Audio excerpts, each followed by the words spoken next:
दोस्तों, क्या आप सब चाहते हैं कि मैं कॉन्ट्रैक्ट मैरिज का दूसरा भाग अपलोड करूं या नहीं? आप लोग कमेंट में अपनी राय ज़रूर हमें बताइएगा। इस कहानी को समझने के लिए पिछले के सभी भागों को ज़रूर सुनें। ऋषभ खड़े होकर अपनी आंखें साफ करते हुए क्या हुआ था उसे ऋतिक ने बोलना शुरू किया। फ्लैशबैक। ऋतिक और ऋति हर रोज़ की तरह आज भी साथ ही ऑफिस गए। ऑफिस में जाने के बाद ऋतिक को आज एक ज़रूरी मीटिंग में जाना था। ऋतिक ऑफिस से जाते समय ऋति मैं काका से कह दूंगा, शाम को वो तुझे लेने आ जाएंगे। ऋति ठीक है भाई। ऋतिक अपनी मीटिंग ख़त्म करके घर आ गया, लेकिन ऋति अभी घर नहीं आई थी। सौम्या। ऋति तुम्हारे साथ नहीं आई? ऋतिक शौक होती हुई। ऋति अब तक नहीं आई? मैंने तो काका को सुबह ही बोल दिया था। ऋतिक ने फ़ोन निकालकर ऋति को कॉल किया, लेकिन ऋति का फ़ोन बंद आ रहा था। फिर उसने काका को कॉल किया। काका गाड़ी ड्राइवर। उन्होंने एक ही रिंग में फ़ोन उठा लिया। ऋतिक काका, ऋति आपके साथ है? आपने उसे ऑफिस से पिक कर लिया? काका नहीं बाबा, मैं बेबी को लेने ऑफिस गया था, लेकिन वह तो वहाँ से बहुत पहले ही निकल चुकी थी। ऋतिक परेशान होते हुए अच्छा ठीक है। काका क्या हुआ बाबा, कोई परेशानी वाली बात है? ऋतिक नहीं, वो अपने किसी दोस्त के साथ बाहर गई होगी। इतना कहकर वो कॉल कट कर देता है। सौम्या क्या हुआ? ऋतिक काका बोल रहे हैं कि वो ऑफिस से तो बहुत पहले ही निकल चुकी है। बाकी सब भी अब वहाँ आ चुके थे। सौम्या आप एक बार ऑफिस में कॉल करके पूछ लो, हो सकता है काका को कोई गलती हुई हो। ऋतिक ऑफिस कॉल करता है, लेकिन वहाँ से भी यही पता चलता है कि वो बहुत पहले ही निकल चुकी हैं। सौम्या ने धोनी को कॉल किया, लेकिन वो उसके साथ भी नहीं थी। सब जगह पता लगा लिया, लेकिन ऋति का कुछ भी पता नहीं चला था। रात ऐसे ही बीतती गई, लेकिन ऋति का कुछ भी पता नहीं चला था। समर और बाकी सब भी वहाँ आ चुके थे। ऋति की माँ का रो रो कर बुरा हाल हो चुका था। समर, ऋतिक हमें अब पुलिस कंप्लेन कर देनी चाहिए। ऋति कोई मुसीबत में ना हो। उन लोगों ने पुलिस कंप्लेन भी करवाई। पुलिस ने कहा कि जैसे उन्हें कुछ पता चलेगा तो वो इन्फॉर्म कर देंगे। 2 दिन ऐसे ही बीत गए, ना किसी ने कुछ खाया, ना कोई अपनी जगह से हिला। तीसरे दिन सुबह पुलिस उनके घर आई। ऋतिक उनके पास जाते, सर मेरी बहन का कुछ पता चला। इंस्पेक्टर मिस्टर आहूजा, हमें हाईवे के दूसरी तरफ से एक बॉडी मिली है और हमें उसके पास से जो सामान मिला है उससे पता चलता है कि वो बॉडी आपकी बहन की है। इंस्पेक्टर का इतना कहना था कि ऋतिक ने उनका कॉलर पकड़ लिया। तुम मेरी बहन को बॉडी कैसे कह सकते हो? उसे कुछ भी नहीं हुआ है, समझे तुम? समर ने ऋतिक को उस इंस्पेक्टर से दूर किया। समर, हम उस बॉडी को एक बार देख लेते हैं ना, हो सकता है इन्हें कोई गलतफहमी हो गई हो। बाहर एम्बुलेंस की तरफ सभी बढ़ जाते हैं। सबकी दिल की धड़कनें रुकी हुई थी। सभी दिल ही दिल में दुआ कर रहे थे कि यह रीति ना हो। ऋतिक ने उस बॉडी के पास जाकर कांपते हाथों से उसके मुंह पर से कपड़ा हटाया, लेकिन जैसे उसने चेहरे की तरफ देखा उसकी आंखें बंद हो गई, क्योंकि उसका चेहरा बहुत ही खराब हो चुका था। लेकिन उस लड़के ने कपड़े बिल्कुल उसी तरह के पहने हुए जो ऋति ने उस दिन पहने थे। इंस्पेक्टर, उनके पास से यह सामान मिला है। ऋतिक ने देखा तो वह ऋति का टूटा हुआ फ़ोन, उसकी पर्स और एक रिंग थी। फ्लैशबैक एंड सबकी आंखों से आंसू बह रहे थे। ऋतिक ने ऋषभ के सामने वो रिंग बढ़ाई जो बॉडी के पास जो सामान मिला था उसमें से मिली थी। ऋषभ ने वह रिंग अपने हाथ में ली। वो इंगेजमेंट रिंग थी जो ऋषभ ने उसे पहनाई थी। वो रिंग देख रहा था और उसे वो पल याद आया जब उसने ऋति से कहा था कि मैं जब भी तुम्हारे हाथ में यह रिंग देखता हूँ तब मुझे फील होता है कि तुम मेरी हो। ऋषभ की आंख से आंसू बह गया। फिर अपने आंसू साफ करके, और आप सबने सिर्फ उस सामान और कपड़ों से मान लिया कि वो ऋति ही थी? समर, और कोई ऑप्शन भी नहीं था हमारे पास ना मानने के अलावा। ऋषभ, आप लोगों को जो मानना है मानो, लेकिन मेरा दिल कहता है कि उसे कुछ भी नहीं हुआ है। और दूसरी बात, उसकी तस्वीर पर आज के बाद कोई हार नहीं लगाएगा। ऋषभ ने सभी को नज़र घुमाकर देखा, फिर कहा, माँ कहाँ है? ऋतिक की माँ सौम्या माँ ऊपर कमरे में है, उनकी तबीयत सही नहीं है। ऋषभ सौम्या की बात सुनकर सीधे सीढ़ियों की तरफ जाते हुए, मैं उनसे मिलकर आता हूँ। ऋषभ उनके कमरे में आ जाता है। वो आंखें बंद करके लेटी हुई थी। ऋषभ उनके पाँव हल्के से छूता है। ऋषभ की छुअन से वो अपनी आंखें खोलती हैं। ऋषभ को सामने देखकर उनकी आंखों में से आंसू बहने लगते हैं। ऋषभ उनके पास जाकर उनके पास बैठकर, आपने अपनी क्या हालत बना ली है? वैसे तो आप सबका अच्छे से ध्यान रखते और इसी चक्कर में आप अपना ख्याल रखना ही भूल गए। सरिता जी ऋषभ के गले लगकर, ऋषभ मेरी बच्ची। ऋषभ उनकी बात काटकर, वो जब आपको इस हालत में देखेगी तो वो बहुत नाराज़ होगी और मेरा दिल कहता है कि उसे कुछ भी नहीं हुआ है, वो ज़रूर वापस आएगी और वो इतनी जल्दी हार मानने वालों में से नहीं है, वो बहुत स्ट्रांग है। वो ऋषभ से दूर होकर अपने आंसू पोंछ देती है। ऋषभ अब जल्दी से खाना खा लो और फिर दवाई भी लेनी है। नीचे हॉल में सब बैठकर बातें कर रहे थे। रिया ऋषभ तो मानने को ही तैयार नहीं है। समर उसकी बात बीच में काटकर, वो एक तरह से सही भी है। हम लोगों ने इमोशंस में आकर वो रीति ही है यह मान लिया, लेकिन हो भी तो सकता है वो कोई और हो। ऋतिक शायद ऐसा ही हो। समय इसी तरह बीत रहा था। ऐसी 1 महीना और बीत गया। इस बीच ऋषभ अपना काम संभालने लगा और कुछ समय के लिए सौरभ और अनन्या भी मुंबई आ गए। लेकिन ऋषभ अब पहले से बिल्कुल बदल गया है। हंसना तो मानो उसने छोड़ ही दिया और काम के दौरान तो गलती से भी किसी से कोई भूल हो गई तो उस इंसान को किसी भी तरह से माफ़ी नहीं मिलती। लेकिन उसे जब भी समय मिलता तो वो घंटों रीति की कमरे में बैठता और उसकी लिखी डायरी पढ़ता, और जब भी वह डायरी पढ़ता तो उसे एक सुकून मिलता।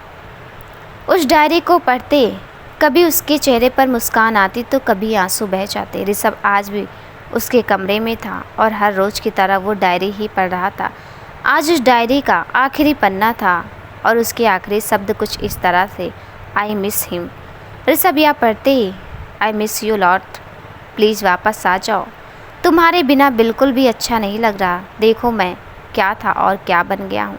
ऋषभ ने पेन उठाकर उस डायरी के आखिरी पन्ने पर लिखा। ऋषभ अब भी ऐसे ही बैठा हुआ था कि तभी उसका फिर फ़ोन रिंग हुआ। ऋषभ फ़ोन उठाकर, हाँ गणेश बोल। सामने से, सर वो आपको डीजीपी सर को मिलने जाना है। ऋषभ, हाँ मैं 10 मिनट में पहुंच रहा हूं। थोड़ी देर में ऋषभ गणेश के साथ ही डीएसपी ऑफिस पहुंच गया। गणेश ऋषभ के साथ ही काम करता है। ऋषभ गणेश से, तुम यहीं वेट करो। गणेश, ठीक है सर। ऋषभ डीएसपी ऑफिस के अंदर आ जाता है और डीएसपी को सैल्यूट करते हुए, जय हिंद सर। डीएसपी, जय हिंद। ऋषभ, सर मैं हमारे शहर में जो आए दिन लड़कियों की किडनैपिंग और मर्डर हो रहे हैं, मैं उस केस को अपने अंडर लेना चाहता हूँ। डीएसपी सर, मिस्टर ऋषभ, आप जानते हैं आज तक कितने होनहार ऑफिसर्स इस केस को हैंडल कर चुके हैं, और आप जानते हैं कि फिर से अगर उन लोगों तक खबर पहुंची कि हमने फिर से केस नए ऑफिसर्स को सौंपा है तो वह खुद को साबित करने के लिए किसी और बेगुनाह लड़की को मारकर उसकी लाश हमारे तक पहुंचाएंगे। दरअसल लड़कियों की किडनैपिंग में जिसका हाथ है वह बहुत ही खतरनाक इंसान है, और अभी तक इस मुंबई शहर में से बहुत सारी लड़कियों की किडनैपिंग हो चुकी है। लेकिन जैसे ही कोई पुलिस ऑफिसर इस केस को हाथ में लेता है, तभी वो इंसान पुलिस और लोगों में और खौफ पैदा करने के लिए किसी भी लड़की को मारकर उसकी लाश उसके घर भिजवा देता है। ऋषभ, सर लेकिन इसकी वजह से हम डर कर तो नहीं बैठ सकते, और अभी भी बहुत सारी लड़कियां मिसिंग हैं। डीएसपी, मैं चाहता हूं कि तुम इस केस को हैंडल करो, लेकिन इस बात की कानों कान किसी को भी खबर नहीं होनी चाहिए, और इस केस के लिए मैंने तुम्हारे साथ डिपार्टमेंट के कुछ होनहार ऑफिसर्स को मैंने तुम्हारे साथ इस मिशन में काम करने के लिए बुलाया है। ऋषभ, सर मैं इस मिशन के लिए गणेश मिश्रा, जो कि मेरे ही डिपार्टमेंट में के एक कांस्टेबल हैं, उन्हें मैं इस केस में लेना चाहता हूँ। He is the brilliant man. DSP, ठीक है, आप उन्हें भी यहाँ बुला लीजिए। ऋषभ, जी सर। वो साइड में जाकर गणेश को कॉल करता है। अभी 5 मिनट में ही हुए थे कि 2 लड़के अंदर आ गए। डीएसपी सर को जय हिंद। डीएसपी सर, जय हिंद। डीएसपी, उन 2 लड़कों से इनसे मिलिए या हैं आईपीएस ऋषभ खुराना। वो दोनों साथ में, जय हिंद सर। ऋषभ, जय हिंद। चलो सबसे पहले उन दोनों लड़कों का आपको परिचय करवा देते हैं ताकि आपको कन्फ्यूजन ना हो। पहले लड़की का नाम है विराज सक्सेना, थोड़ा सा सांवला रंग पर, डेसिंग पर्सनालिटी और थोड़ा सा सीरियस अपने काम को लेकर। और अब बात करें दूसरे लड़के की, वाह है अभिमन्यु शेखावत। उन्हें प्यार से अब सभी कहते हैं गोरा सा रंग और बहुत ही हैंडसम। लड़कियां दीवानी हैं इनकी और अगर कहीं पर या फ्री हो जाएं तो लड़कियों से फ्लर्ट करने में भी पीछे नहीं रहते। हाँ, लेकिन एक बात और है अभी के बारे में कि वो अपने डिपार्टमेंट का एक बहुत ही काबिल ऑफिसर है। वैसे तो वो पूरे दिन मजाक के मूड में रहता, लेकिन काम के दौरान बंदा एकदम सीरियस होता है। गणेश के बारे में तो आप सभी जानते ही हैं, वो एक सीधा साधा एक कांस्टेबल है, लेकिन उसकी काबिलियत के कारण ऋषभ उसे इस केस में लेना चाहता है। इस मिशन में एक ऑफिसर और हैं जिनकी एंट्री होते ही हम आपको उनका परिचय करवा देंगे। गणेश भी अब ऑफिस के अंदर आ चुका था। डीएसपी, मैं आप सबको एक एड्रेस दे रहा हूँ। आज से इस केस से रिलेटेड काम आप लोग वहाँ से ही करोगे और आप सबको इस केस में और एक ऑफिसर ज्वाइन करेंगी, वो भी आप सबसे वहीं मिल लेंगी। अभी धीरे से ज्वाइन करेंगी, मतलब कोई लड़की है। विराज, धीरे से चुप कर यार। Rishabh, okay sir. और वो चारों बाहर निकल जाते हैं। ऋषभ फिर से उन दोनों से मिलता है और आज शाम को ही केस से रिलेटेड बात करने के लिए उन दोनों को उस जगह पर मिलने को कहता है। गणेश और ऋषभ गाड़ी में जाकर बैठ गए। गणेश, सर इस केस में मैं कैसे? ऋषभ, कैसे का क्या मतलब है गणेश? तुम सिर्फ इतना याद रखो कि तुम एक काबिल पुलिस ऑफिसर हो। गणेश, जी सर। मुंबई से दूर एक विस्तार में एक कुछ बड़ा सा घर जैसा बना हुआ है। उस घर को देखकर ऐसा लग रहा था कि वो बहुत पुराना है। हाँ, लेकिन उसके बाहर 2 आदमी हाथ में गन लिए घूम रहे हैं, जैसे कि उस जगह का पहरा कर रहे हों। और अंदर से भी आवाज़ें आ रही हैं। उस घर के अंदर बहुत सारे लोग हाथ में गन लिए खड़े हैं। वहाँ बहुत सारी लड़कियाँ बैठी हुई हैं, वो बहुत डरी और सहमी हुई हैं। तभी एक आदमी एक लड़की के पास जाकर, या ले चुपचाप खाना खा ले। वो लड़की थाली को अपने हाथ से हटाकर, मुझे नहीं खाना, मुझे घर जाना, प्लीज़ मुझे घर जाने दो।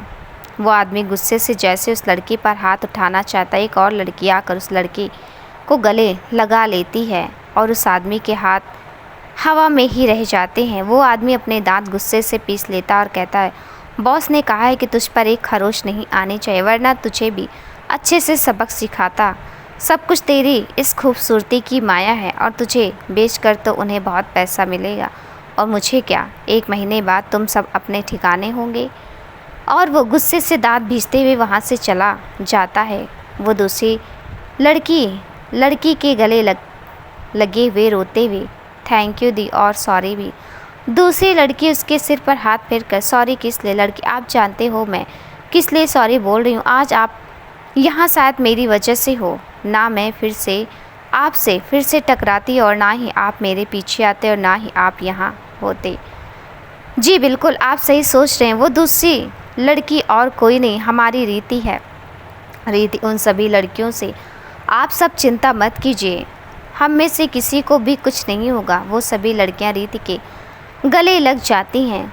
उनमें से एक लड़की, दीदी आप बहुत ब्रेव हो, आप हो तभी हम यहाँ जिंदा हैं, वरना इन लोगों के डर से ही हम कब के मर जाते। रीति उन लड़की को चुप कराते हुए, ऐसा नहीं बोलते। सभी लड़कियां अपनी जगह पर ऐसे ही सिमट कर बैठी थी। सभी को एक उम्मीद थी कि उनके परिवार वाले उन्हें ढूंढ लेंगे, लेकिन रीति को पता था कि उसके परिवार वाले तो यही समझ रहे हैं कि वो इस दुनिया में है ही नहीं। रीति अपने मन में, सबने भले ही मान लिया होगा कि मैं नहीं हूँ, लेकिन मुझे पता है तुम मुझे ढूंढ लोगे, प्लीज़ जल्दी आ जाओ, अब यहाँ मुझे घुटन हो रही है। रीति सोचने लगी कि वो यहाँ कैसे आई। फ्लैशबैक। आज ऋतिक के ऑफिस से जाने के बाद उसने अपना काम ख़त्म किया और अब वो बोर हो रही थी। रीति अपने आप से, चलो आज जल्दी घर चली जाती हूँ, भाभी को भी थोड़ी हेल्प कर दूँगी, लेकिन भाई ने तो कहा था काका लेने आ जाएंगे और मेरे पास तो उनका नंबर भी नहीं है। यह सोचते हुए वह ऑफिस से निकल जाती है और टैक्सी का वेट करने लगती है। रीति, मुझे यहाँ से तो टैक्सी मिलने से रही, थोड़ा आगे चलकर देखती हूँ। और वो ऑफिस से थोड़ी दूर आ जाती है। तभी उसे रोड की दूसरी तरफ एक लड़की दिखाई देती है। रीति कुछ सोचते हुए जल्दी से उस लड़की के पास गई और उसके कंधे पर हाथ रखकर, तुम तो वही हो ना जो उस दिन हमारी गाड़ी से टकराई थी और उस दिन मुझसे मॉल में भी टकराई थी। वो लड़की बहुत ही डरी हुई थी। रीति, देखो प्लीज़ तुम मुझसे डरो मत, अगर तुम्हें कोई परेशानी है तो मुझसे कहो, मैं तुम्हारी हेल्प करूँगी। वो लड़की कुछ बोलने ही वाली थी कि तभी पीछे से उसने 2 आदमियों को आते देखा और जल्दी जल्दी में रीति से कहा, आप प्लीज़ मुझे जाने दीजिए, वो मुझे मार देंगे। और वो लड़की रीति को हल्का धक्का देकर भाग गई। रीति ने खुद को संभाल कर उस तरफ देखा जिस तरफ से वो लड़की भागी थी और वो दोनों आदमियों से एक ने कहा, यह लड़की ऐसे 2 बार चकमा दे भाग गई, लेकिन यह इस बार नहीं भाग बचेगी। रीति भी उन लोगों की बातें सुनकर एक पल के लिए डर गई, लेकिन फिर वो कुछ सोचकर उसी तरफ भागी जिस तरफ वो 2 आदमी और वो लड़की थी। रीति भी उन 2 आदमियों और उस लड़की के पीछे चली गई। रीति उन लोगों तक जब तक पहुंची तब तक उन्होंने उस लड़की को पकड़ लिया था और उन 2 आदमियों में से एक आदमी ने तो उस लड़की को 2-4 थप्पड़ भी मार दिए। रीति के बर्दाश्त से सब कुछ बाहर हो रहा था, इसलिए उसने सोचा कि वो पुलिस को कॉल करे, लेकिन जैसे उसने अपना फ़ोन देखा उसकी बैटरी लो होने के कारण फ़ोन स्विच ऑफ हो गया था। तभी उन 2 आदमियों में से एक की नज़र रीति के ऊपर पड़ी। वो चिल्लाकर, ए लड़की, तू क्या कर रही है वहाँ। रीति वो आदमी रीति के हाथ में फ़ोन देकर उसे शक भरी नज़रों से देखता है। आदमी, कहीं तो पुलिस को तो फ़ोन नहीं कर रही। रीति बिना डरे, तुम लोग इस लड़की को छोड़ दो, मैं जानती हूँ तुम लोगों ने इसे किडनैप किया है। रीति आगे कुछ बोल पाती उससे पहले उसमें से एक आदमी ने रीति के पास आकर उसके नाक के आगे नशीली दवा रख दी, जिसकी स्मेल से रीति तुरंत ही बेहोश हो गई। आखिरकार 3-4 घंटे बाद रीति की आंख खुली तो वो किसी अंधेरी जगह पर थी। उसने आसपास नज़र घुमाकर देखा तो वहाँ उसके अलावा भी बहुत सारी लड़कियाँ थीं और जो लड़की रीति से टकराई थी वो भी उन लड़कियों में थी। वो टकटकी लगाए रीति को लाचारी से देख रही थी और जैसे आँखों से ही कहने की कोशिश कर रही हो कि मैंने आपको जाने को कहा था ना। रीति बस ऐसे ही बैठी रही और सोचती रही कि घर पर सब परेशान हो रहे होंगे।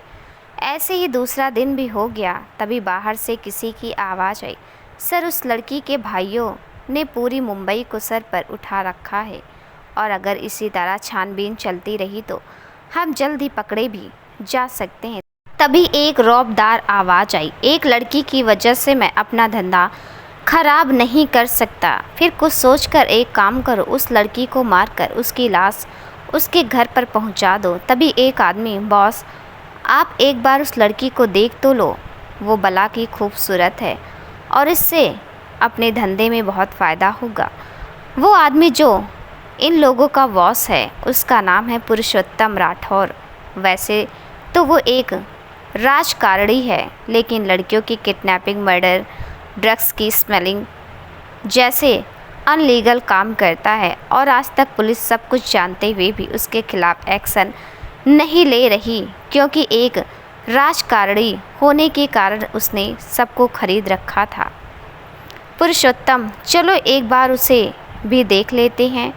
और वो आदमी के साथ अंदर आ जाता है। एक आदमी उसे उंगली से इशारा करके रीति को दिखाता है। पुरुषोत्तम रीति के सामने झुककर अपनी उंगली से उसका चेहरा ऊपर की तरफ करता है।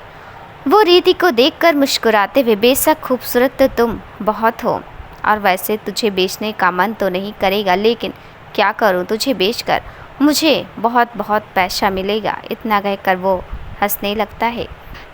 रीति गुस्से में अपने चेहरे पर से उसका हाथ छटक देती है। पुरुषोत्तम अपने आदमियों से किसी और लड़की का चेहरा बिगाड़कर उसकी लाश हाईवे पर डाल दे और साथ में इसके जैसे कपड़े और इसका कुछ सामान लाश के पास डाल देना और अपने आदमियों को बाकी बातें समझा देना।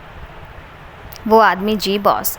और पुरुषोत्तम एक नज़र रीति पर डालकर इसकी खूबसूरती पर एक आंच नहीं आनी चाहिए। इतना बोलकर वो वहाँ से चला जाता है। जैसे पुरुषोत्तम ने कहा था उसके आदमियों ने वैसा ही किया और लाश के पास सामान डालने के लिए उन्होंने रीति की उंगली से ज़बरदस्ती वो रिंग निकलवाई। Flashback and. यह सब सोचते हुए रीति की आंखों से आंसू बह गए। रीति मन में, रिश कहाँ हो, प्लीज़ जल्दी आ जाओ, अब नहीं होता मैं मर जाऊंगी। इन लड़कियों को तो मैं हमेशा तसल्ली देती हूँ, लेकिन खुद को कैसे तसल्ली दूँ। दूसरी तरफ आज शाम को ही केस से रिलेटेड बात करने के लिए डीएसपी की बताई जगह पर वो चारों पहुँच जाते हैं और 5वें ऑफिसर का वेट करते हैं। अभी मुझे लगता है कि डिस्कशन स्टार्ट कर देनी चाहिए सर, क्योंकि लगता नहीं है कि वो इतनी जल्दी आ जाएंगी। मेकअप शेकअप में भी टाइम लगेगा। तभी पीछे से एक लड़की की आवाज़ आई। हर लड़की के लेट होने की वजह से मेकअप नहीं होता, दूसरा भी कोई ज़रूरी काम हो सकता है। चारों ने घूमकर देखा, पीछे एक लड़की खड़ी थी। वो लड़की देखने में बहुत बहुत खूबसूरत है। उसके कंधों तक बाल हैं और उसमें भी आज black shirt with blue jeans उसकी खूबसूरती में 4 चांद लगा रहे हैं। वो ऋषभ के सामने आकर हाथ आगे बढ़ाकर, हेलो सर, आई एम तृप्ति शर्मा।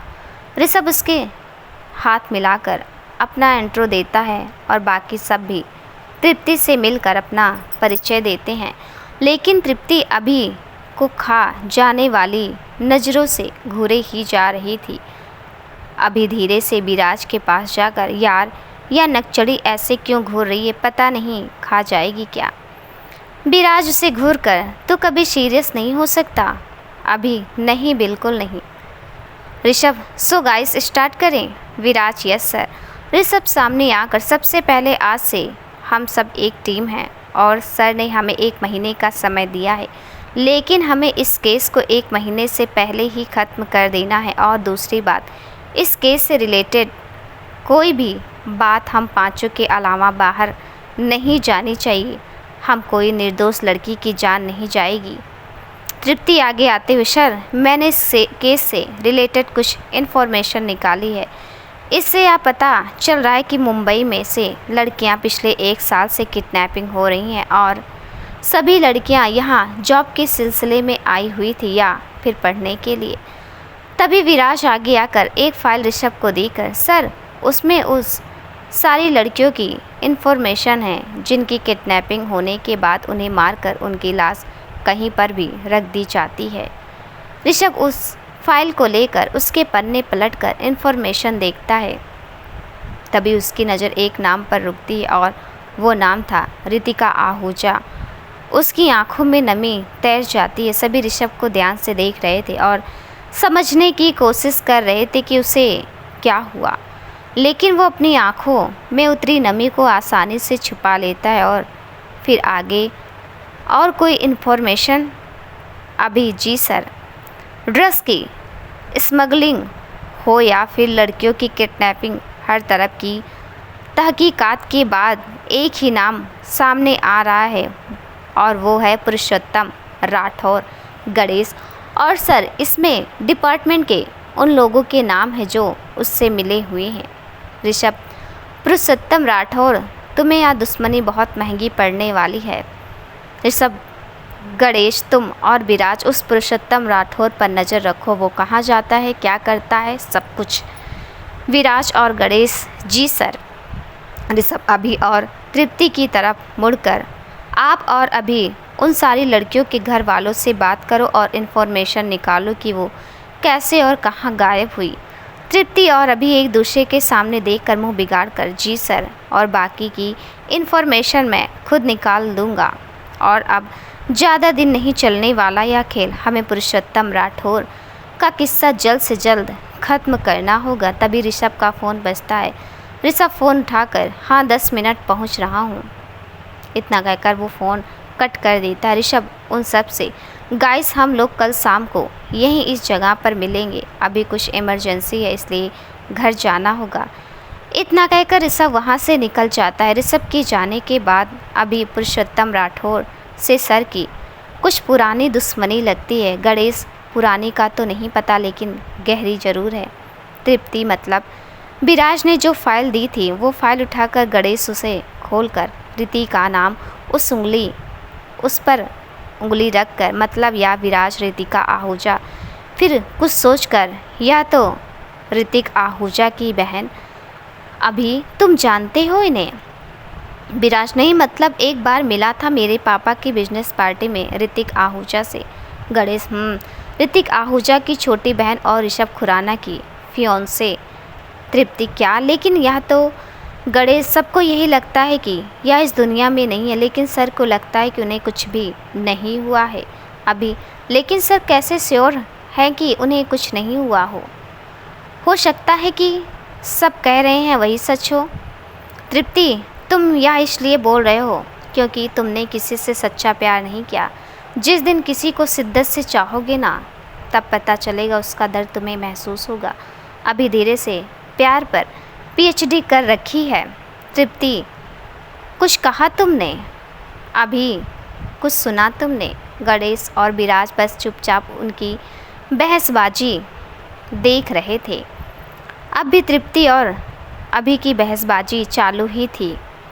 अभी धीरे से नकचड़ी कहीं के, तृप्ति क्या कहा तुमने? नकचड़ी? और तुम क्या हो बंदर कहीं के? अपनी शक्ल आईने में जाकर देखो। अगर पुलिस में ना होते तो सर्कस में तुम्हें आसानी से काम मिल जाता। अब तृप्ति ने यह कह दिया तो अभी थोड़ी हार मानने वाला था। जिस टसन के साथ तृप्ति ने कहा उसी टसन के साथ अभी, अगर तुम भी पुलिस में नहीं होती तो किसी टीवी सीरियल में नकचड़ी सास का कैरेक्टर आसानी से मिल जाता। तृप्ति तुम्हें तो मैं, वो आगे कुछ बोलती उससे पहले गणेश और विराज एक साथ चिल्लाकर, चुप। विराज अब सर ने जो काम दिया है उसे भी पूरा कर लें क्योंकि कल शाम तक हमें यह काम कंप्लीट करना है। गणेश एक काम करो, तुम दोनों एक कॉन्ट्रैक्ट साइन कर लो, यह केस ख़त्म हो जाए, तब तुम दोनों काम से फ्री होकर 2-2 घंटे लड़ने के लिए यहाँ आ जाना। और हाँ, एंटरटेनमेंट के लिए हमें भी बुला लेना, ठीक है? गणेश ने जैसे ही अपनी बात खत्म करके तृप्ति और अभी को देखा, वो दोनों ही उसे घूर रहे थे। गणेश यार मजाक कर रहा था। विराज अब चलो भी। वो चारों वहाँ से निकलकर ऋषभ के बताए हुए काम पर लग जाते हैं। ऋषभ घर पहुँच जाता है। सभी लोग अनन्या को गौर कर बैठे हुए थे। ऋषभ क्या हुआ? आप सब ऐसे क्यों अनन्या को घेर कर बैठे हुए हो? ऋषभ अनन्या के पास जाकर, तबीयत तो सही है ना? डॉक्टर को दिखाया सौरभ तूने? सौरभ हाँ डॉक्टर अभी चेक करके ही गए हैं। तभी बीच में रिया, मुझे तुम दोनों की यही बात बिल्कुल पसंद नहीं है। सारी बात कर लोगे लेकिन मुद्दे की बात कोई नहीं बोलेगा। चलो मैं ही बता देती हूँ। ऋषभ तू चाचू बनने वाला है। ऋषभ ओह, फिर कुछ सोच कर क्या? अनीता जी हाँ, तूने सही सुना, तेरा दोस्त पापा बनने वाला है। ऋषभ सीधे जाकर अनन्या और सौरभ के गले लग गया। ऋषभ कॉन्ग्रेचुलेशंस। अनन्या और सौरभ थैंक यू। बाकी सब आज ऋषभ को ही देख रहे थे क्योंकि इतने दिनों बाद वो इतना खुश हुआ था। ऋषभ खुशी खुशी में, रीति को यह पता चलेगा तो वो खुशी के मारे इतना कहकर वो चुप हो जाता है और उसकी आंखों में नमी तैर जाती है। बाकी सब भी ऋषभ को ही देख रहे थे। अनन्या ऋषभ के गाल पर हाथ रखते हुए, ऋषभ रीति को यह पता चलेगा ना तो वो खुशी के मारे पागल हो जाएगी। ऋषभ अनन्या को ही देखे जा रहा था। अनन्या तुम्हारी मोहब्बत का एहसास तुम्हें मानने नहीं दे रहा है कि उसे कुछ हुआ होगा, और मुझे तुम्हारा यही विश्वास देखकर लगता है कि वो बिल्कुल ठीक होगी, उसे कुछ भी नहीं हुआ होगा। ऋषभ अनन्या की बातें सुनकर उसे गले लगाकर thank you so much Anita ji. Rishabh जा तू अब फ्रेश हो जा, मैं तेरे लिए खाना लगाती हूँ। ऋषभ जी माँ, इतना कहकर वो अपने कमरे में चला जाता है। सौरभ अनन्या का हाथ पकड़कर धीरे से थैंक यू। अनन्या सौरभ की बात सुनकर मुस्कुरा देती है। आज वैसे ही एक हफ्ता बीत चुका था और ऋषभ ने जैसे कहा था बिल्कुल उसी तरह सब ने अपना काम भी शुरू कर रखा था। आज एक हफ्ते बाद सभी फिर से उसी जगह पर मिलने वाले थे। आज सभी उसी जगह पर इकट्ठे थे। गणेश सर या पुरुषोत्तम लगता है कुछ बड़ा करने वाला है और हमने एक हफ्ते में उस पर पूरी नज़र रखी है और या ज़्यादातर मुंबई के बाहर एक घर है वहाँ पर जाता है विराज और सर वहाँ पर बहुत पहरेदारी भी और लगता है उसने सारी लड़कियों को वहीं रखा हुआ है। गणेश सर हमें कैसे भी करके यह पता लगाना होगा कि वो आगे क्या करने वाला है। अभी सर हमने उन सारी लड़कियों के घर वालों से बात कर ली है और ज़्यादातर लड़कियों को गायब हुए 3-4 महीने हो गए हैं। ऋषभ और पुरुषोत्तम राठौर उन सारी लड़कियों को 15 दिन बाद बेचने वाला है। वो चारों चौक कर क्या, क्योंकि वो लोग अभी सोच ही रहे थे कि पुरुषोत्तम क्या करने वाला है।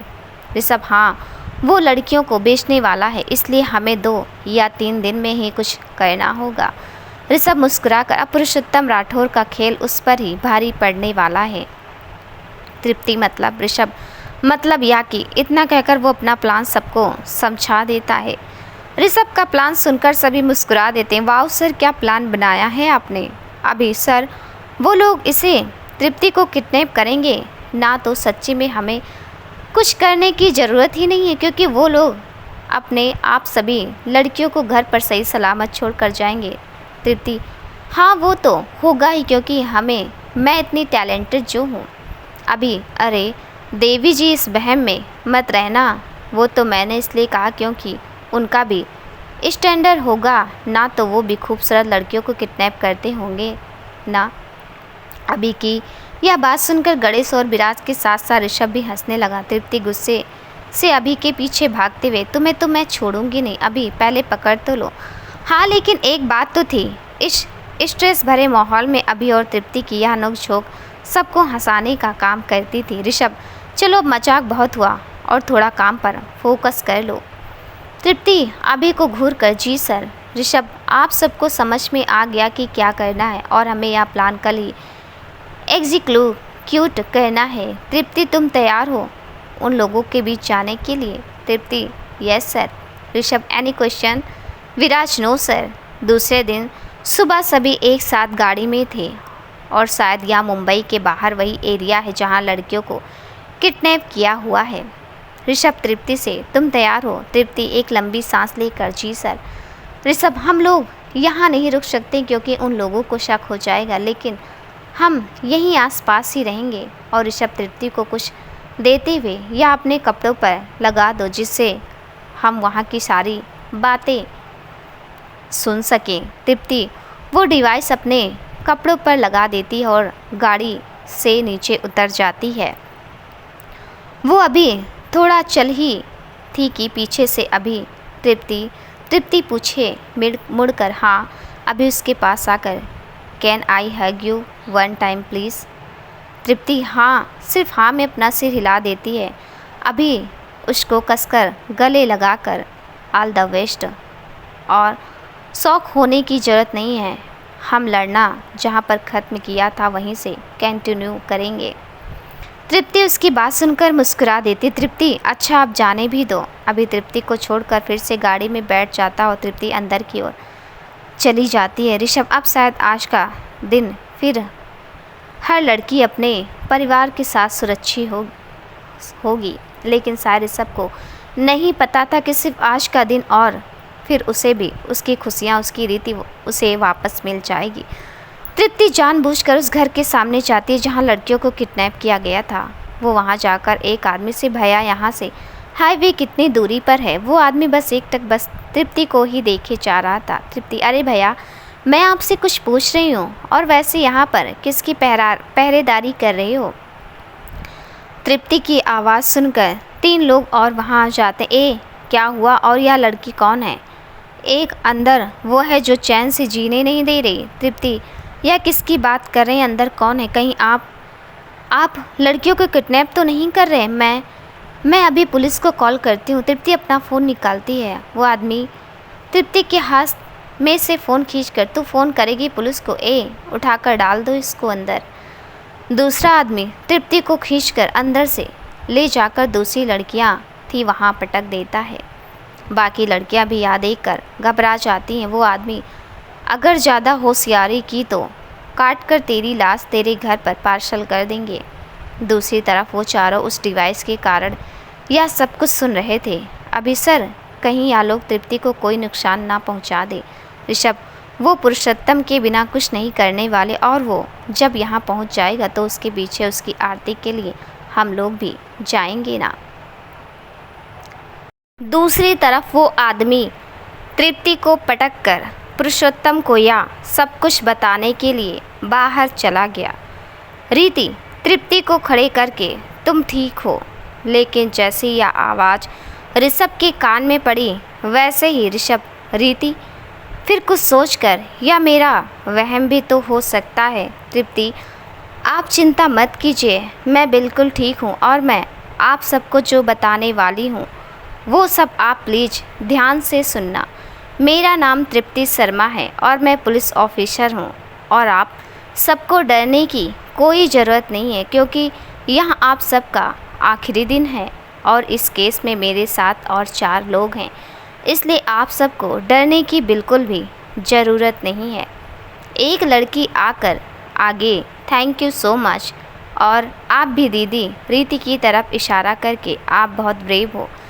तृप्ति उसकी बात सुनकर मुस्कुरा देती है, और आपको मुझे थैंक यू कहने की ज़रूरत नहीं है, यह तो हमारा फ़र्ज़ है, लेकिन फिर भी आप सबका शुक्रिया करना चाहते हैं तो जब आप सब यहाँ से बाहर निकलो तब हमारे सर को थैंक यू कह देना, क्योंकि उनके कहने पर ही इस केस को ओपन किया गया है। फिर तृप्ति को सोचकर, सर आई होप कि आपको मेरी आवाज़ आ रही है। सर यहाँ बहुत लड़कियाँ हैं, और वो आदमी बात भी कर रहा था कि पुरुषोत्तम कुछ देर में यहाँ पहुँचने वाला है। दूसरी तरफ ऋषभ और उन तीनों ने तृप्ति की बात सुन ली थी, और तभी पीछे से एक आदमी आकर, ए लड़की किससे बात कर रही है? रीति, वो हमसे बात कर रही है। इस बार ऋषभ ने रीति की आवाज़ नहीं सुनी, क्योंकि वो कॉल अटेंड कर रहा था। वो आदमी, वैसे भी सब पहुंच रहे हैं यहाँ 10 मिनट में, फिर तुम्हें बताते हैं कि पुलिस को इन्फॉर्म करने का जो तुमने सोचा था उसकी कितनी बड़ी सज़ा तुझे मिलने वाली है। वहाँ वो चारों अंदर जाने के लिए तैयार हो जाते हैं। अब सिर्फ इंतज़ार था तो पुरुषोत्तम राठौर का। कुछ ही देर में एक गाड़ी आकर उस घर के सामने रुकती है। उसमें से एक आदमी बाहर निकलता है। आप बिल्कुल सही सोच रहे हो, यह पुरुषोत्तम राठौर ही है। वो चारों भी चौकन्ने हो जाते हैं। Rishabh, all the best guys. याद रहे कि उन लड़कियों में से एक भी लड़की को कुछ नहीं होना चाहिए। हमें सबको सही सलामत उनके परिवार के पास पहुंचाना है। विराज, जी सर। पुरुषोत्तम अंदर चला जाता है। अंदर आकर पुरुषोत्तम अपने आदमी से, अब कौन सी मछली सामने से आकर हमारे जाल में फंसी है?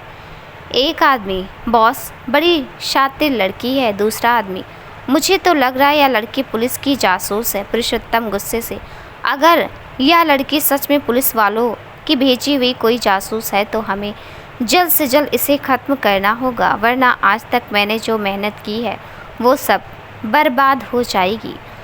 दूसरी तरफ वो चारों छुपकर अंदर आ रहे थे। अभी और विराज पीछे की तरफ चले गए और ऋषभ और गणेश आगे से अंदर घुस रहे थे। 2 आदमी जो अंदर जा रहे थे उसमें से एक को लगा कि जैसे उनके पीछे कोई है। वो आदमी पीछे मुड़कर देखता है। दूसरा आदमी, अभी क्या हुआ? पहला आदमी, मुझे लगा कि जैसे हमारे पीछे कोई है, चल वहाँ जाकर एक बार देख लेते हैं।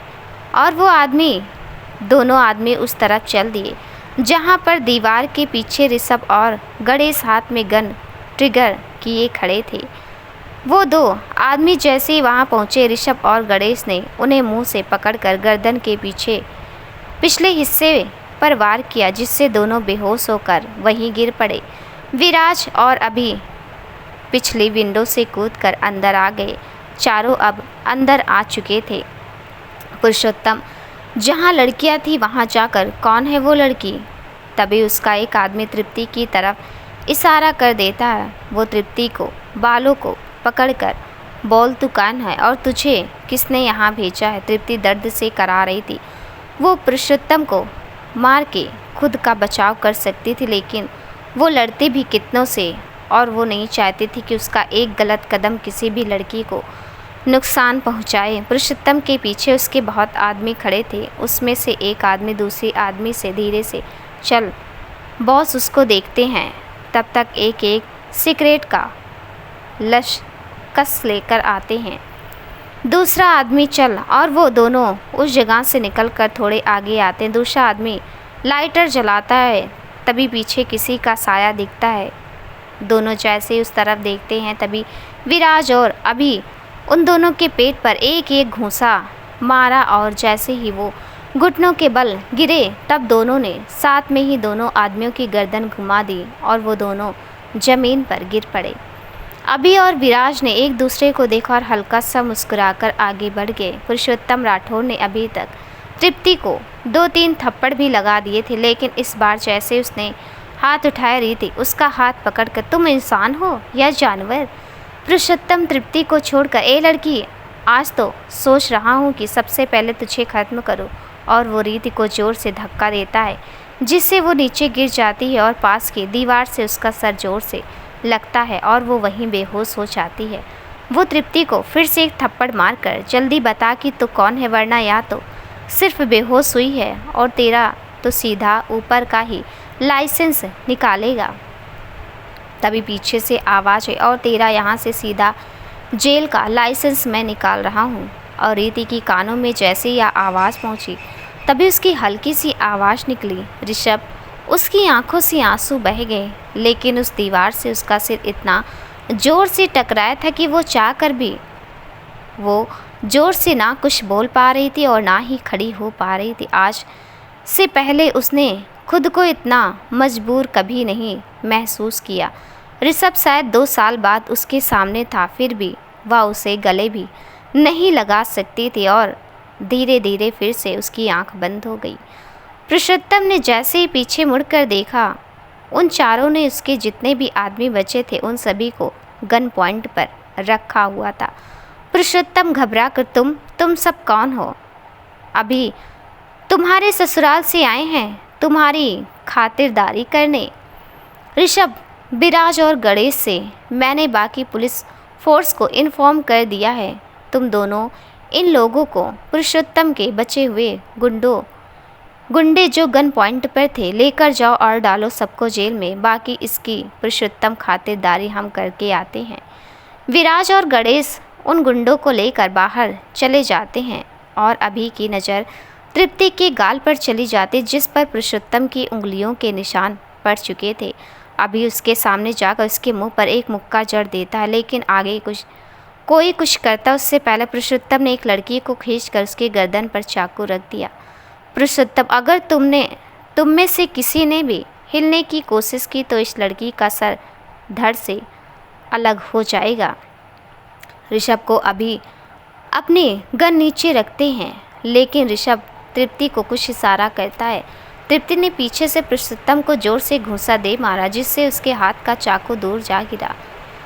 ऋषभ, पुरुषोत्तम को पकड़कर बहुत लड़कियों को मार लिया तूने, लेकिन अब बहुत हुआ। और यह कहकर उसके पेट में और मुंह पर 2-3 और घूंसे मार दिए, लेकिन सब एक और चीज़ से अनजान थे कि जब अभी और विराज और अभी ने 2 गुंडों को मारा था तब उस आदमी ने लाइटर जला रखा था, लेकिन विराज के मारते वो लाइटर पास पड़े गद्दों में गिरा जिससे अब पूरे उस खंडहर जैसे घर में आग बढ़ रही थी। तभी एक लड़की आग ऋषभ और बाकी सब नज़र घुमाकर देखते हैं, तब पता चलता है कि आग बढ़ रही है। गणेश और विराज भी अब आ गए थे। गणेश हाँफते हुए, सर हमें यहाँ से जल्दी से बाहर निकलना होगा, आग बहुत बढ़ रही है।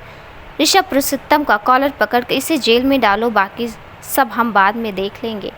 अभी और गणेश पुरुषोत्तम को लेकर बाहर निकल गए। ऋषभ, विराज, तृप्ति जल्दी से सभी लड़कियों को संभाल कर बाहर निकालो, आग बहुत फैल रही है। वो तीनों मिलकर सारी लड़कियों को बाहर निकाल रहे हैं, लेकिन इस बीच किसी की भी नज़र रीति पर नहीं गई क्योंकि वो एक तरफ बेहोश पड़ी हुई थी। धीरे धीरे उन तीनों ने संभाल कर सारी लड़कियों को बाहर निकाल दिया, लेकिन अब दरवाजे की तरफ आग बढ़ गई थी, इसलिए वो तीनों पीछे की तरफ गए। वहाँ आग थोड़ी कम थी। ऋषभ और विराज ने सबसे पहले संभाल कर तृप्ति को बाहर निकाला और विराज और ऋषभ भी बाहर आ गए।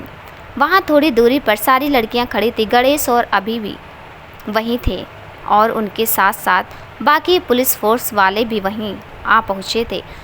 पुरुषोत्तम और उसके आदमियों को दूसरी पुलिस की गाड़ी में पुलिस स्टेशन ले गए और फायर ब्रिगेड को भी कॉल कर दिया था। ऋषभ अपने मन में, रीति मैंने तुमसे किया हुआ वादा पूरा कर दिया, लेकिन फिर भी मैं खुश क्यों नहीं हूँ। ऐसा क्यों लग रहा है कि जैसे कुछ छूट रहा है। तभी तृप्ति, वो कहाँ है?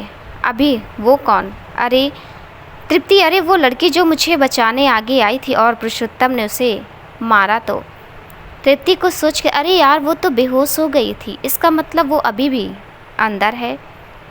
तभी एक लड़की ऋषभ के आगे जाकर, सर प्लीज़ उन्हें बचा लीजिए, वो मुझे बचाने के लिए मेरे पीछे पीछे आई थी। सर प्लीज़ ऋषभ तुम चिंता मत करो, उसे कुछ नहीं होगा। विराज, लेकिन सर अंदर आग बहुत बढ़ गई है, आप अंदर कैसे जाओगे? ऋषभ गुस्सा होकर, तो क्या उसे मरने दूँ अंदर? इतना कहकर ऋषभ पीछे की विंडो से ही अंदर जाने लगा। ऋषभ पीछे की तरफ भागा। तृप्ति और गणेश उन लड़कियों के पास रुकने का बोलकर अभी और विराज भी ऋषभ के पीछे चले गए। उस विंडो पर भी आग बढ़ रही थी। ऋषभ अभी भी वहाँ था। ऋषभ अभी और विराज से, तुम दोनों यहाँ रुको, मैं अंदर देखता हूँ। अभी, ठीक है सर। ऋषभ अंदर जाने की कोशिश ही कर रहा था कि तभी गणेश आकर ऋषभ को एक कंबल देता है। Rishabh, thank you. ऋषभ उस कंबल को अपने ऊपर लपेट कर खिड़की से अंदर कूद जाता है। उस पूरे घर में आग लगी हुई थी। ऋषभ उस तरफ जाता जहां लड़कियों को रखा हुआ था। वहां जाकर देखता है, लेकिन वहां कोई भी नहीं था। वो आसपास भी देखता, लेकिन वहां कोई नहीं था।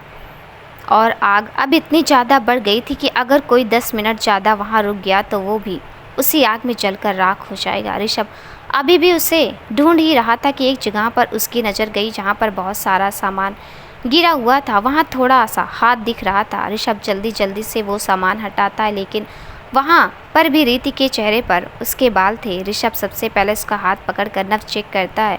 वो अभी बेहोश ही थी। ऋषभ, ऐसा क्यों लग रहा है कि जैसे मैं इन धड़कनों को जानता हूँ, जैसे बहुत गहरा रिश्ता है इनसे। ऋषभ धीरे धीरे अपना हाथ रीति के चेहरे की तरफ बढ़ा रहा था। जैसे उसने उसके बालों को छुआ, तभी पीछे से एक हिस्सा आग की वजह से जोर से गिरा। ऋषभ ने जल्दी से अपना कंबल पूरी तरह से रीति के ऊपर डाल दिया और संभाल कर उसे उठा लिया। ऋषभ संभाल कर बाहर निकल रहा था। वो खिड़की के पास गया। वहाँ पर भी आग लगी हुई थी, लेकिन उस हिस्से में अभी भी उतनी ज़्यादा नहीं थी। बाहर जब अभी की नज़र ऋषभ पर गई, तब अभी, सर प्लीज़ जल्दी, आगे से पूरा घर जल चुका है। ऋषभ ने एक बार फिर से कंबल ठीक किया और खिड़की के बाहर आ गया। अभी और विराज भी आगे आ गए। ऋषभ, अभी और विराज तीनों के ही हाथ आग की वजह से चल रहे थे, लेकिन अभी उन्हें खुद से ज़्यादा किसी की जान की परवाह थी। ऋषभ ने जैसे रीति को बाहर की तरफ दिया, तभी रीति के गले का पेंडेंट ऋषभ के हाथ के ब्रेसलेट में फंस गया। ऋषभ ने उस पर ध्यान नहीं दिया और जल्दी से उसने अपना हाथ खींच लिया, जिससे वो पेंडेंट उसके ब्रेसलेट में उलझ गया। दूसरी तरफ से विराज और अभी ने उसे संभाल कर बाहर निकाल लिया। विराज रीति को उठाकर बाकी लड़कियों के पास ले गया। ऋषभ उसे रीति को ले जाते हुए ही देख रहा था। अभी अपना हाथ आगे बढ़ाकर, सर बाहर आ जाइए। ऋषभ उसकी बात सुनकर खिड़की से निकलने की कोशिश करता है। अभी अपना हाथ आगे बढ़ाता है और थोड़ी कोशिशों के बाद फाइनली ऋषभ भी बाहर आ ही गया। वो घर पूरी तरह से जल चुका था। ऋषभ, तुमने लड़कियों से बात की, सारी लड़कियां बाहर आ गई हैं ना? अभी, हाँ सर, सभी लड़कियां बाहर आ गई हैं और काफ़ी लड़कियों को चोट भी लगी हुई है, इसलिए डॉक्टर की टीम भी आ गई है। ऋषभ, गुड। अभी सर, आपका हाथ भी चल गया और चोट भी आई है, हमें हॉस्पिटल चलना चाहिए। ऋषभ, नहीं, मामूली सी चोटें हैं, मैं यही बैंडेज करवा लूँगा और सबसे पहले हमें इन सारी लड़कियों को सही सलामत उनके घर पर पहुँचाना है। ऋषभ और अभी मैंने जिस लड़की को बाहर निकाला उसे डॉक्टर ने चेक किया अभी। हाँ, उन्हें डॉक्टर देख रहे हैं। अभी और ऋषभ भी वहीं आ जाते हैं जहाँ सारी लड़कियाँ थी। वहाँ एक स्ट्रेचर रखा हुआ था, वहाँ पर रीति लेटी हुई थी और डॉक्टर उससे चेक कर रहे थे और ठीक उसके चेहरे के सामने तृप्ति खड़ी थी। ऋषभ उस तरफ आगे बढ़ता है लेकिन तभी पीछे से एक नर्स आकर, सर आपको भी बहुत चोट लगी है, इस पर दवाई लगाना ज़रूरी है वरना इन्फेक्शन भी हो सकता है, आप वहाँ मेरे साथ चलिए। ऋषभ, हाँ ठीक है, आ रहा हूँ। इस संबंध में क्या है इस लड़की में जो मैं उसकी तरफ खींचा जा रहा हूँ, मैं खुद को क्यों नहीं रोक पा रहा हूँ, मैं क्यों उसे देखना चाहता हूँ। ऋषभ के दिल और दिमाग में जंग छिड़ी हुई थी। वो नर्स के साथ चला जाता है। नर्स ऋषभ के जख्मों पर दवाई लगाती है लेकिन ऋषभ अभी भी अपनी ही सोच में गुम था। तभी नर्स, सर यहाँ पर घाव है, आप यह उतार दीजिए। वो ऋषभ के हाथ के ब्रेसलेट की तरफ इशारा करके कहती है।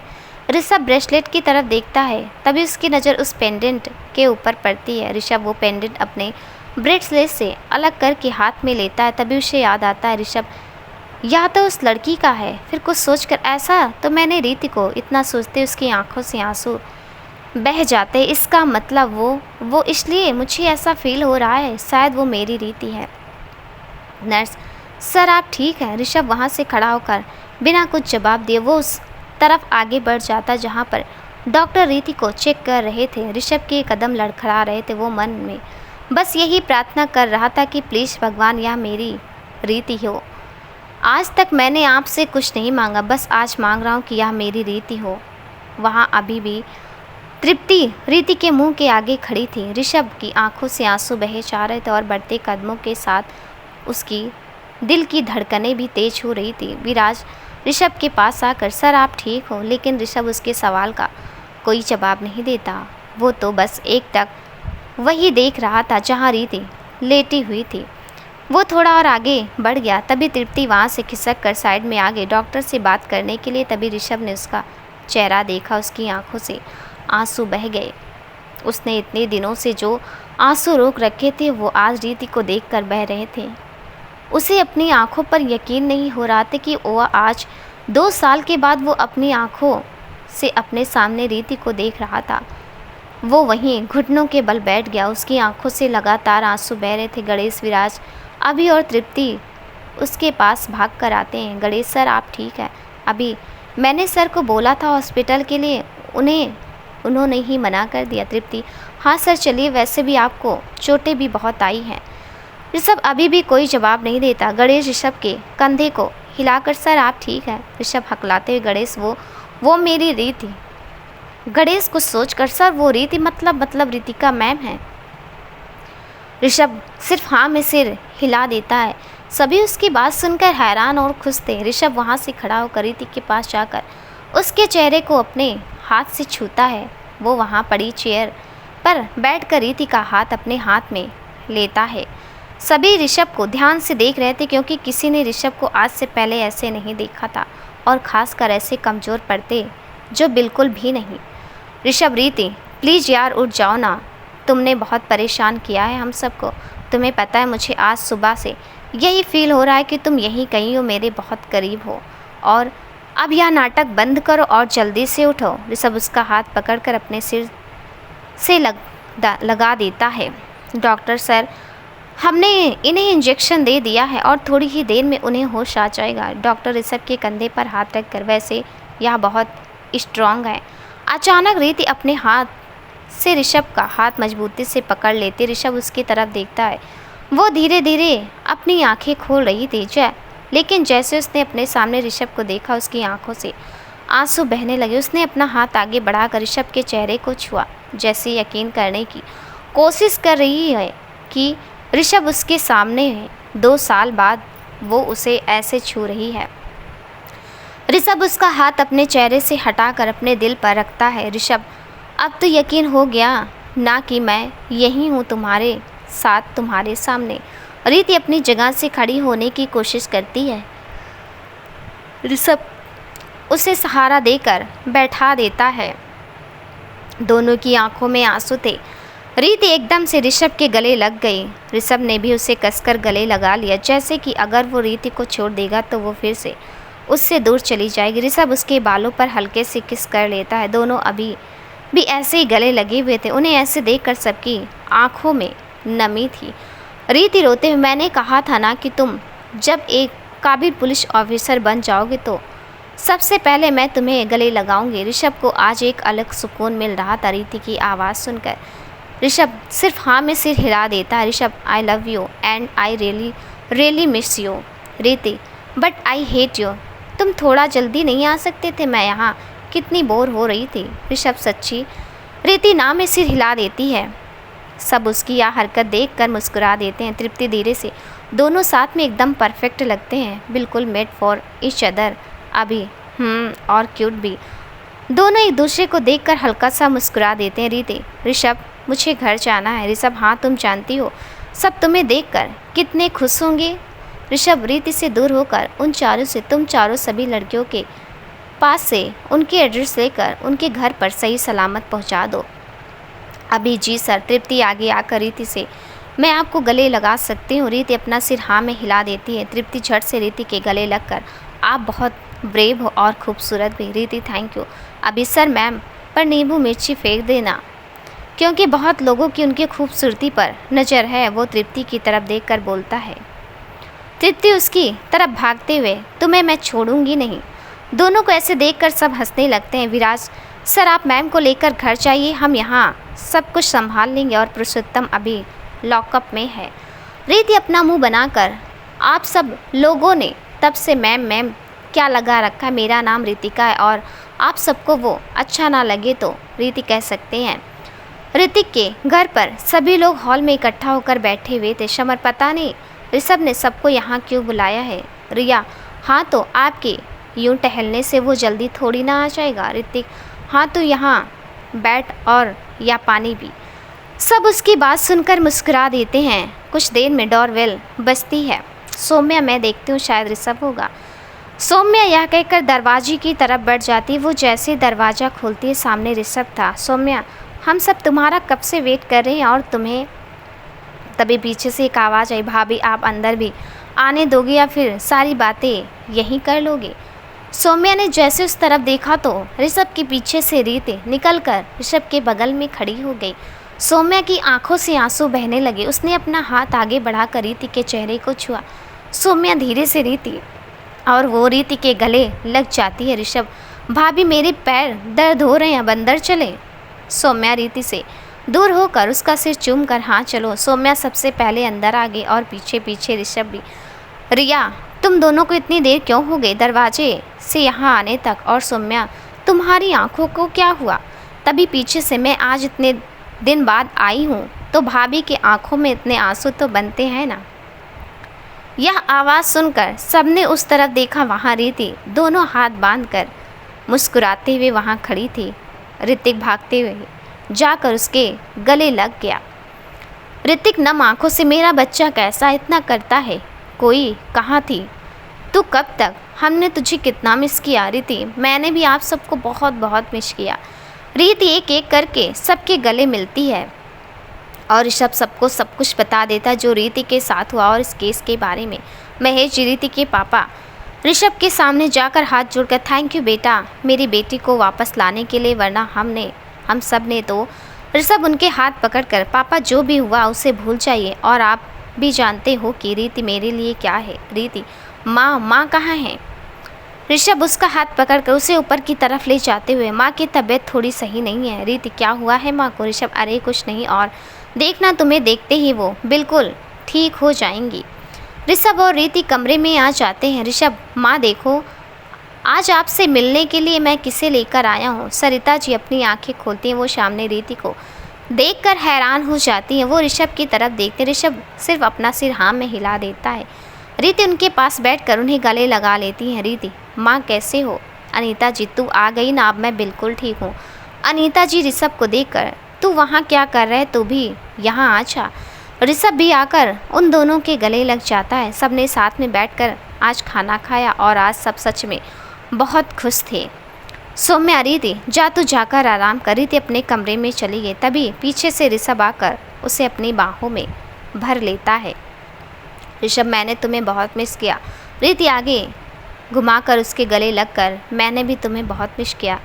रीति उसके गले लगे हुए। ऋषभ वो पुरुषोत्तम फिर से बाहर आ गया तो ऋषभ अब वो कभी बाहर नहीं आएगा और तुम ज़्यादा स्ट्रेस मत लो। ऋषभ रीति को बेड पर बिठाकर उसे अपनी दवाई देता है और फिर से उसे वहाँ लिटा देता है। रीति को दवाइयों की वजह से जल्दी नींद आ गई। ऋषभ ने झुककर उसके माथे पर किस किया और लाइट बंद करके बाहर आ गया। और सही मायनों में आज सब बहुत खुश थे। रीति को वापस आए पूरे 15 दिन हो चुके थे और इस बीच पुरुषोत्तम को उम्र कैद की सज़ा हो गई और साथ में ऋषभ और उसकी टीम को इस काम के लिए सम्मानित भी किया गया। और आज हमारे ऋषभ और रीति की शादी भी हो गई। रीति दुल्हन के जोड़ा पहने हुए ऋषभ के कमरे की खिड़की से चांद को देख रही थी। तभी पीछे से किसी की आहट हुई। ऋषभ कमरे में आया और पीछे से रीति को बाहों में भर लिया। दोनों बस अपलक उस चांद को देख रहे थे और अपने इस मोहब्बत के सफ़र को फिर से खुद में महसूस कर रहे थे। रीति एक सवाल पूछ सकती हूँ? ऋषभ रीति मैं इतने टाइम से तुम्हारे साथ नहीं थी तो तुम्हें कोई और लड़की पसंद नहीं आई? इतना कहकर वो अपनी आंखें बंद कर लेती है। ऋषभ मजाक में वैसे 2-3 लड़कियाँ मिली थी, सोचा कि यह केस खत्म करने के बाद उनके बारे में कुछ सोचता हूँ। रीति यह सुनकर ऋषभ के पेट में मुक्का जमा देती है। रीति उसके सामने घूमकर कितने बुरे हो तुम? ऋषभ अरे यार मजाक कर रहा था रीति, जानती हूँ। और वो फिर से ऋषभ के गले लग गई। रीति I love you. Rishabh but I hate you. तुम कितने गंदे सवाल करती हो। रीति उसकी बात सुनकर मुस्कुरा देती है। दोनों ऐसे ही गले लगे हुए अपने सफ़र को याद करते हैं। उनकी पहली मुलाकात में और आज में बहुत फ़र्क था। आज वो बिना कहे बिना एक दूसरे को देखे एक दूसरे का होने का एहसास कर सकते हैं। और रीति फिर से ऋषभ के गले लग जाती है और आज उनके लिए एक दूसरे का साथ ही काफ़ी है। दोस्तों आप इस स्टोरी में किसको ज़्यादा मिस करोगे? आपकी फेवरेट कौन थी? आप हमें कमेंट में ज़रूर बताइएगा और कहानी कैसी लगी ये भी बताइएगा। मिलते हैं ऐसी और एक नई कहानी के साथ। तब तक के लिए नमस्कार दोस्तों।